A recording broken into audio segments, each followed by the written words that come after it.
Let's start off by talking about your work. What do you do for a job? Currently, I'm working in a real estate in Dubai. It's interesting industry because I can see different type of people, different class, but mostly they're rich.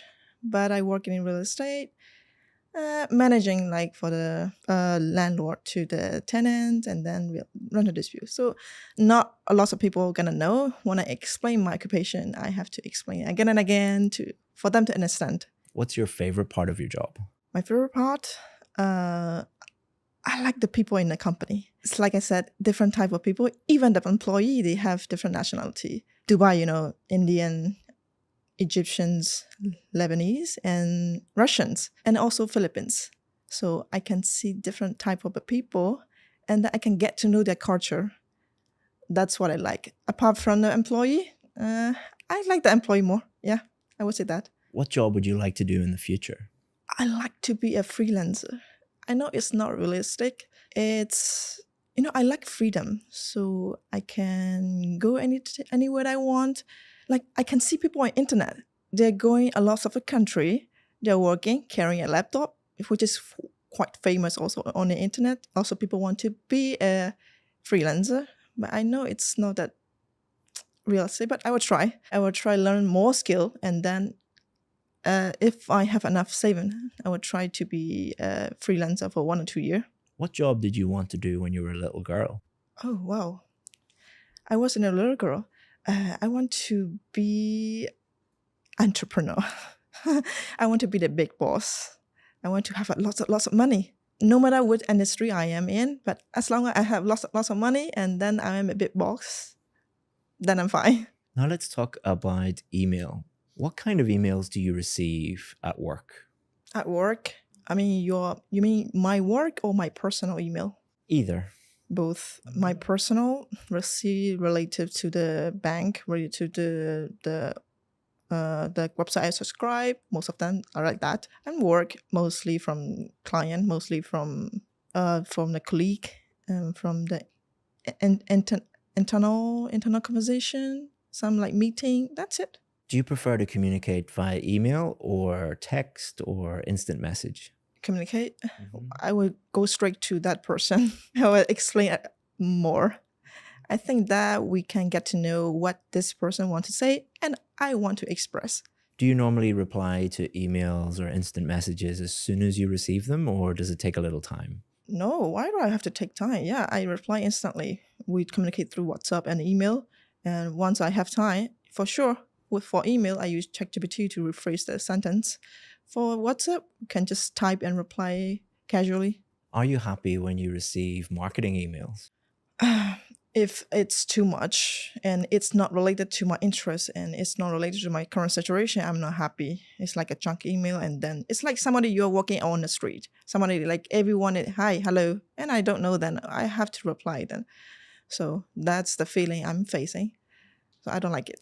Now let's talk about languages. How many languages do you speak? Oh, so basically, I'm born in Myanmar, but my grandparents are from China. So my native language will be Burmese and Chinese. It's like lots of people, their parents move here and work here for a long time, and then they were born here. But their nationality, their culture, their background, their passport will still remain with their original country. So same situation like me. How useful will English be to you in the future? Again, How useful will the English language be to you in the future? in the future, from in a school till high school, I have to study English as one subject, and then after that, I have to take some courses to understand. That's it. I only use most of my English in Dubai, and then my conversation English I improve a lot in Dubai. But back in the home country, people from my country, they are not that good at English. What do you remember about learning languages or learning English at school? What I remember that we are having picnic with teacher a lot. Yeah, people are nice. People, they all want to study a lot. They want to be as native as they can, or at least like business level, so they can work abroad. Yeah. What do you think would be the hardest language for you to learn? I would say Arabic. But before, a couple of months back, I try to learn Arabic because it's a plus point for my work career. So I try to learn, and the pronunciation is coming from your throat, and then it's totally different experience I have learned. At least I know three language. It's totally different. So I cannot speak, and then the grammar is so complicated. So I think maybe take more time to learn about that. Now let's talk about swimming. Did you learn to swim when you were a child? No, I'm afraid, really afraid. In my country, we have a river, but it's quite dangerous. So it's kind of not that hygiene enough. So I learned swimming in Dubai. We have pools, even in the building, they have a pools, lots of pools. So I learned by myself though. How often do you go swimming now? Mm, Swimming once a week, I would say. Yeah, it's kind of relaxations. You just soak yourself in the water, under the water, and then you feel nice. Are there lots of places to go swimming where you live? Lots of just one pool. We have one pool, and then one thing I have noticed is people don't like to do exercise, even in the gym, right? In the pool, and then very less people, very few people. So I have a lot of spaces. Okay, the person I would say it's my aunt, my mom's sister. She live in kind of countryside of the whole country. So she got lucky because she married to a businessman husband. So their family, they have export transportation. They do the business of transportations, trading, and then they also have some like a big plot of land. They also do like planting. They also have the hospitals. They also do the hospital job. So I would say they cover a wide range of the business, but I don't like to be like her. As I said before, I want to be a businesswoman when I was a girl. But after getting in touch with her, getting to know her life and visiting her place, I get to know that she's very tiresome. She has to work almost 7 days a week, lots of pressure on her, and then she cannot take a proper rest. Lots of the thing you have to know lots of the knowledge like accounting, a lot of finance, and then people relations, also like traveling a lot, and then she doesn't have time for herself. Whenever I met her, each a year we have a meeting, family meeting, and then whenever I met her, she is all like she looks terrible. She looks tiresome, and then her hairs grows. Her white hair grows more than my mom. And then I would say her personal experience of the life happiness, I would rate she would have 3. Yeah, Okay, so that's this the end of part 2. Well done. finish. Yeah. So we've been talking about a famous business person, and we're going to continue to talk about famous people in part 3. So, what kinds of people are most famous in your country today?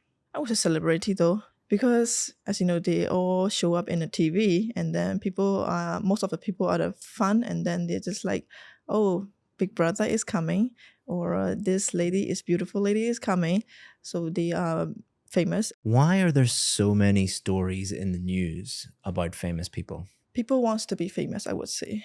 Majority people are ordinary, and then they want to be outstanding. They want to be working better than other people. They want to feel better. They want to feel nice. That's why I think they want to be famous. Do you agree or disagree that many young people want to be famous today? Very agree, because as you can see, influencer, internet, people, you can have a phone, you can record, and then you can be your own influencer without any teamwork helping you. So I would say yes. Now let's talk about the advantages of being famous. Do you think that it's easy for famous people to become rich? Not really. Fame and rich, sometimes they come along, but not everyone can make money, especially in internet right now. You can make famous by individual yourself, and then you cannot earn the money from that. So it depends. Do you think that famous people enjoy being famous? 50-50. Depends on the personality. I wouldn't say all the people are enjoying the fame. Some people get accidentally famous, and then they want to have their own personal life. So they don't want to take a picture with all the people, with their fans, and then they just want to have some privacy. In what ways could famous people make the world a better place? By influencing the people in a good way, by the mentality, I would say. So since lots of the normal people, they will follow what the famous people did. So I think your behavior, the way you speak, and the word you speak, the most importantly, so that thing will influence the people and change the world. So I'm going to give you some feedback on part 1, part 2, and part 3 of the test. I'm going to give you more tactical, strategic advice on how you could do your best on test day. And then I'll give you some feedback on the marking criteria, pronunciation, fluency, grammar, vocabulary, and then I'll give you your score. Part 1 was very good. You were able to answer every question and you were able to elaborate and develop your answers. You were a little bit nervous at the start, which is totally normal. An examiner will know that. In the real test, the examiner will know that, but you relaxed more as I asked you more and more questions. One thing that might affect your pronunciation score, your fluency score, is when you're nervous. You seemed a little bit nervous. Do you tend to speak quickly when you're nervous? Yes. Do you think you spoke quicker than you normally do? Exactly. Yeah. Way too quicker. And what effect do you think that might have on your speech? Well, I cannot think properly. I cannot control what I'm speaking. That's what I feel when I speak, when I'm nervous and I speak quickly. So we deal with a lot of students who speak too quickly. It's totally normal to speak quicker than normal when you're nervous. But let me talk about the impact that can have on your score.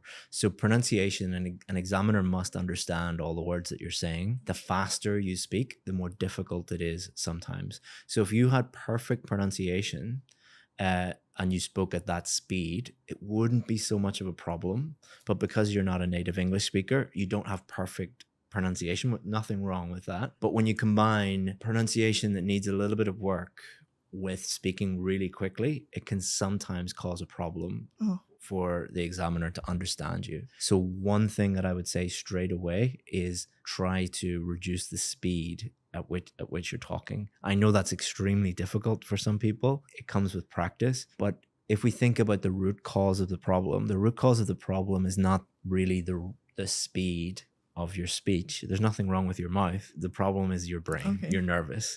So if we can attack that problem, you being nervous, that is going to reduce the speed. Because if we just say slow down, you will get nervous again and you will start to speak more quickly. But if we can reduce the amount of stress that you have, stress is really fear. It's another word for fear. So you're afraid of not doing so well on the test. Yeah, even now my fingers are getting cold. Yeah, so the best way to combat that is through preparation. So being totally prepared so that it's just like tying your shoelaces or driving a car or riding a bike. You've done it so many times that you don't get nervous riding a bike. You don't get nervous tying your shoelaces. You've done it so many times that it just becomes automatic. So I would really recommend that you do a lot more practice and follow the advice that we would give you here today. And that is going to mean that you're just doing something that is routine. You're just doing something that is, you're totally expecting the questions coming, not the exact questions, but how you can answer any topic. So that would be one of the main things that I would suggest for you. Part 2, you did really, really well. You spoke for up to 2 minutes. I had to stop you, which was good. The only problem is the question asked about a famous person. So again, it's not an IQ test or a knowledge test. So you could have picked any famous business person, from China, it could be Jack Ma, or from America, it could be Elon Musk, or someone everybody know or a little bit about. There's no right or wrong answer. Technically, the examiner doesn't know whether your auntie is famous or not. Because she got a lot of prizes, for doing well in the business. So your examiner is probably not an expert on Burmese business people. If you do not answer the question, that is a problem. One question out of all the questions that we ask is not a huge problem, but you also did it in part 3. So part 3, I was asking you, for example, why are famous people in the news? And you just talked generally about famous people. So the question was about why do people want to read about famous people in the newspaper or on TV in the news? It was really asking that specific question. So you need to be very careful with that. Feel free to ask the examiner in part 3, can you repeat the question? Or, sorry, what do you mean in the news? and they would have to explain, paraphrase it or repeat the question or explain in the newspapers or in news stories or in social media they're in. So that will allow you to clarify what the examiner is asking you, or just give you a little bit of time. Don't do it for every question, because it'll be very obvious what you're doing. But if you're not sure, do ask. But part 2, you have 1 minute to really look and think about the question. So please do read part 2 carefully and stick to that. You don't have to stick to the bullet points, but you must talk about the main topic. Other thing that you did in part 2 was you were looking down at each point. So we have bullet point number 1, 2, 3, 4. These are just to help you, but you shouldn't use them too much, because it's a very unnatural way to speak. When you are practicing, try to just focus on, I need to talk about this topic at the top. These are here to help you. And you can, you used your preparation time.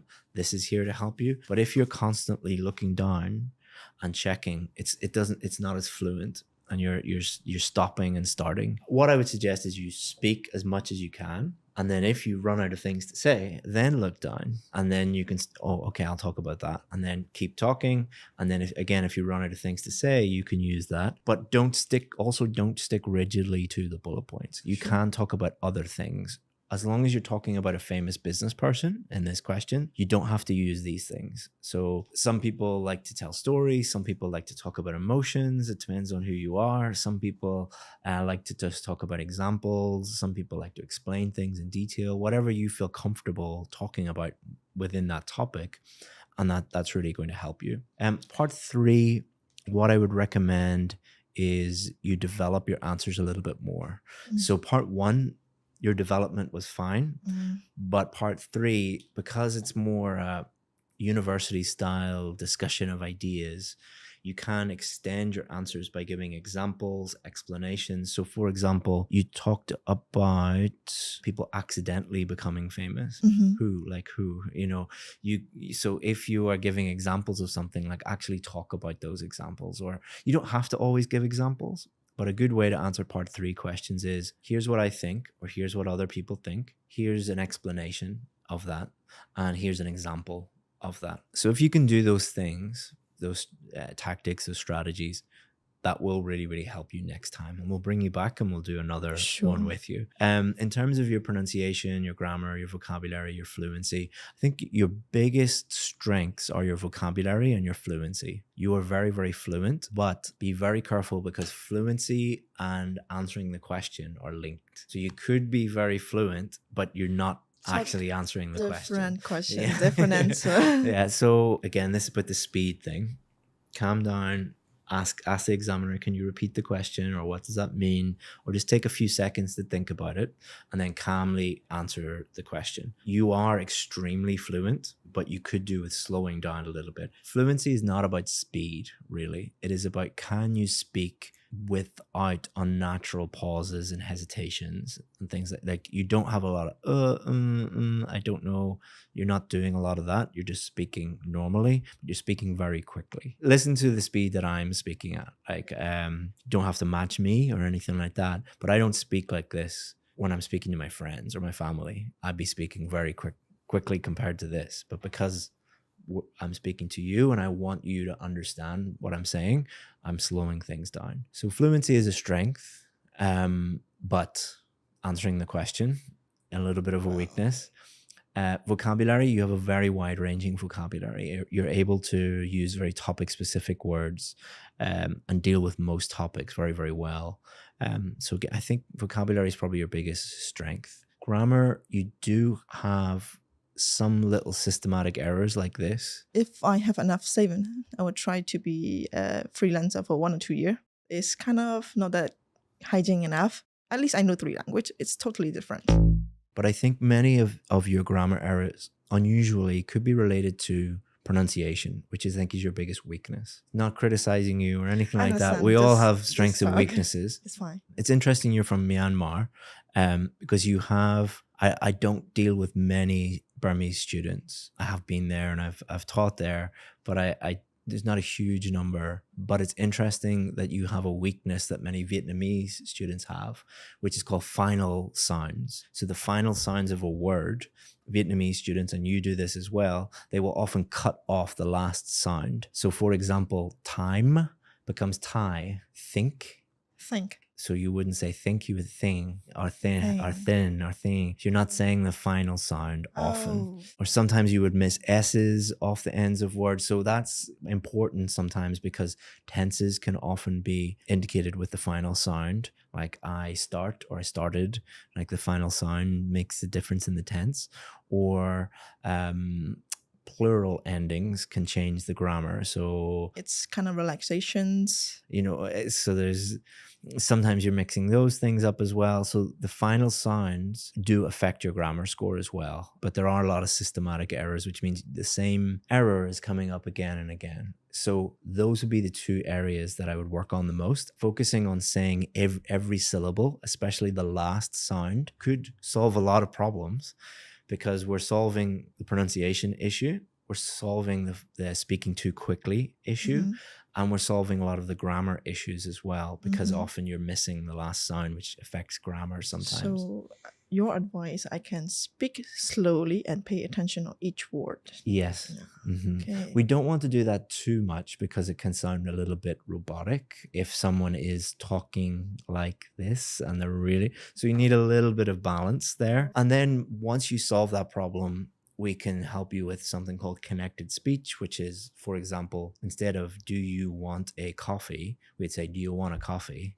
So it's it all connects together. Yeah. But I think that's a more advanced technique, but we need to solve that problem first. I'm going to give you a full report and I'm going to send it to you via PDF with all your scores in there and all your mistakes and all the areas of improvement. I'm going to send that to you. And if you guys want it, you can download it and read the report yourself. I've also included lots of practice questions, samples in there. And we've also listed the 100 most common words said by our band 7, 8, and 9 students in their practice tests. And we're going to include those in the PDF as well. So you can go to the description and the pinned comment and you can download that for free. And we'll send that to you with all your scores. Any questions before we finish? Yeah, I think I have got a lot of feedback from you. Out of my expectation is you just said I have a good vocabulary. I thought it's my weakness though. No. That's why it's good to get feedback. People often think that learning languages is all about vocabulary. That's an important part, but a small part. It doesn't matter how good your vocabulary is if nobody can understand the word you're trying to say. Okay. So each thing is important. Grammar, vocabulary, fluency, pronunciation is important. But I would say, especially for you, pronunciation is the most important thing, because you could have the world's best grammar, vocabulary, fluency, but if you're mispronouncing the last sound, people cannot understand me. Yes. I mean, some people really struggle with speaking and they're great at writing. Yes. And some people are vice versa. Like we have students who get a band 9 in speaking and a band 6.5 in writing. You, I would guess, are better at writing because your grammar is quite good, your vocabulary is quite good. I would guess that, but I would have to look at your writing. But that would be my strong advice would be pronunciation first. Thank you so much. Okay. Thank you for your advice and feedback. You're welcome. Appreciate it.